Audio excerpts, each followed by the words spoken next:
Assalamualaikum warahmatullahi wabarakatuh. Alhamdulillahilladzi 'allamal insana bil qalam, 'allamal insana ma lam ya'lam. Amma ba'd. Allah Subhanahu wa taala berfirman dalam Al-Qur'an, A'udzu billahi minasyaitonir rajim. Bismillahirrahmanirrahim. Ya ayyuhalladzina amanu qu anfusakum wa ahlikum nar.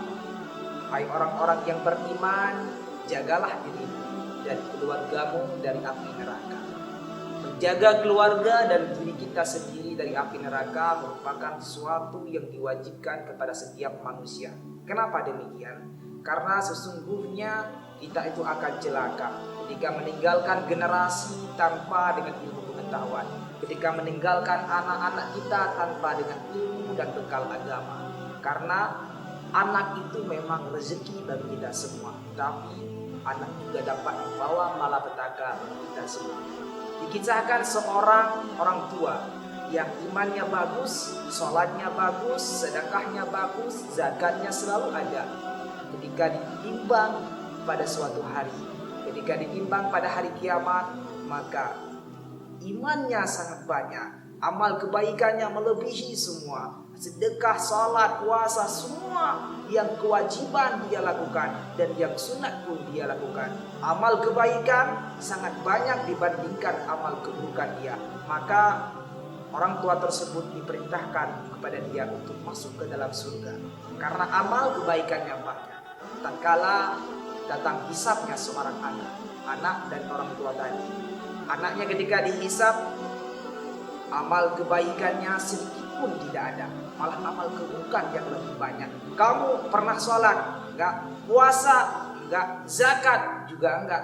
Wah, kamu ini memang orangnya sangat berbahaya. Amal kebaikanmu sedikit pun tidak ada, sedangkan amal keburukanmu malah melipat ganda. Puasamu tidak pernah, zinamu rajin lancar, malah kamu setiap hari bermabuk-mabukan, mencuri dan lain sebagainya.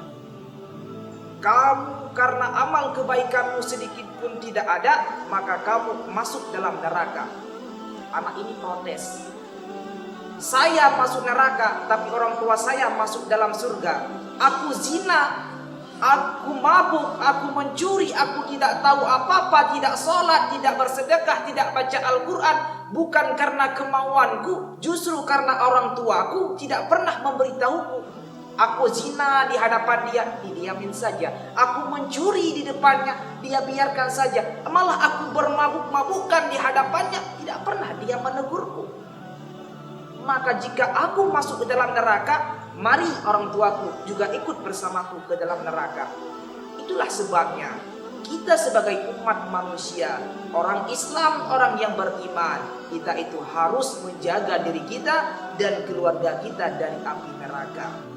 Bukan setiap hari kita itu sudah beribadah, setiap hari kita itu sudah bersedekah, salawat, dan lain sebagainya. Sedangkan anak kita biarkan tanpa dengan ilmu pengetahuan agama. Keluarga kita biarkan tanpa dengan ilmu pengetahuan agama. Anak, istri, dan anak sanak saudara yang lain, itu semua merupakan kesalahan yang sangat besar. Percuma kita beribadah, tapi kita meninggalkan generasi kita dalam keadaan lemah dengan ilmu pengetahuan agama. Maka oleh karena itu, mari kita benahkan diri kita. Mari kita jaga diri kita dan keluarga kita dari siksaan api neraka. Semoga kita menjadi orang yang beriman kepada Allah dan bertakwa kepada Allah Subhanahu wa taala sehingga kita bisa masuk ke dalam surganya Allah Subhanahu wa taala dan dijauhkan dari nerakanya Allah Subhanahu wa taala. Cuma ini yang dapat akhir kami sampaikan. Wassalamualaikum warahmatullahi wabarakatuh.